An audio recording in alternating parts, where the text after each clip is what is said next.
Rabbi Israël Baal Shem Tov a reçu une fois une annonce du ciel comme quoi il avait perdu sa part dans la Gan Eden pour quelque chose qu'il m'avait mal fait. Quand on entend une nouvelle comme ça, il y a deux façons de réagir. Ou on rentre en dépression, ou on s'évanouit, ou les deux. Rabbi Israël Baal Shem Tov a réagi d'une autre façon. Il a commencé à danser et à être joyeux. Les gens autour de lui se sont demandé, nous, qu'est-ce qui se passe? Pourquoi tu te mets à danser? Il leur a dit la nouvelle. Ils ont dit, nous, c'est pas une raison pour être joyeux. Il leur a expliqué, il leur a dit, jusqu'à maintenant, quand je faisais une mitzvah, il y avait toujours une petite pensée qui venait à ma tête et il me disait, tu fais la mitzvah, mais tu auras aussi un bon Gan Eden grâce à cette mitzvah. Maintenant que j'ai perdu mon Gan Eden, je suis sûr et certain que quand je fais une mitzvah, c'est pas pour une récompense, c'est pas pour le Gan Eden puisque je l'ai pas. La mitzvah, je vais la faire 100% pour Akadosh Baruch Hu. Dans la parasha de la semaine, Akadosh Baruch Hu commence à nous détailler les mitzvot juste après qu'il s'est révélé sur le mont Sinaï. Et les mitzvot que Dieu aurait dû nous donner, a priori, une fois qu'il s'est révélé sur le mont Sinaï, ça aurait été des mitzvahs un peu plus spirituels, sur la Emouna, sur la Simcha, sur l'amour envers Hachem, la crainte. Mais là, il commence à nous donner des mitzvot a priori très simples.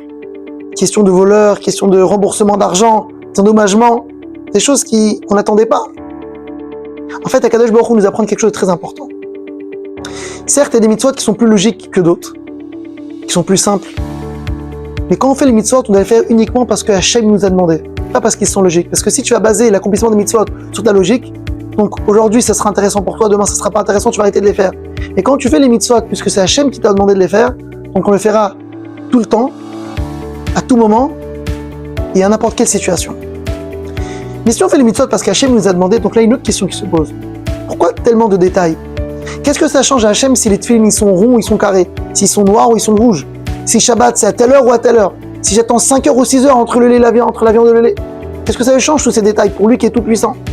Cette question a été demandée au Rabbi de Lubavitch par une personne justement qui avait du mal à accomplir les mitzvot pour cette question. Le Rabbi a regardé cette personne et lui a demandé, il lui a dit, pour qui tu penses que tu as accompli les mitzvot? Pour Akadosh Baruch Hu. Si tu penses que tu as accompli les mitzvot pour Hachem, effectivement tu poses la question, qu'est-ce que ça les change? Tous les détails. Mais les mitzvot c'est pas pour Hachem que tu as accompli, c'est pour toi.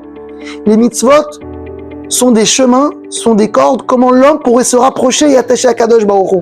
Et puisqu'Hachem il nous connaît, Hachem a décidé que la façon comment nous pourrons se rapprocher de lui, c'est en accomplissant tous ces détails. Donc effectivement, si on pense qu'on fait les mitzvot pour Hachem, donc on a toutes ces questions qui se posent, pourquoi tellement de détails? Maintenant qu'on sait que les mitzvot sont pour nous, pour que nous pourrons se rapprocher d'Akadosh Baruch Hu, qu'Hachem a décidé que la meilleure façon pour nous se rapprocher de lui, c'est comme ça, donc là on n'a pas de question. Et quand on fera les mitzvot de telle façon, et seulement parce qu'Hachem nous a demandé, pas pour chercher les intérêts, ou parce que c'est logique, à ce moment-là on va accomplir les mitzvot avec une vraie joie, et on aurait la joie de vivre, et surtout la joie de la Géoula qui va venir très prochainement. Shabbat Shalom à tous.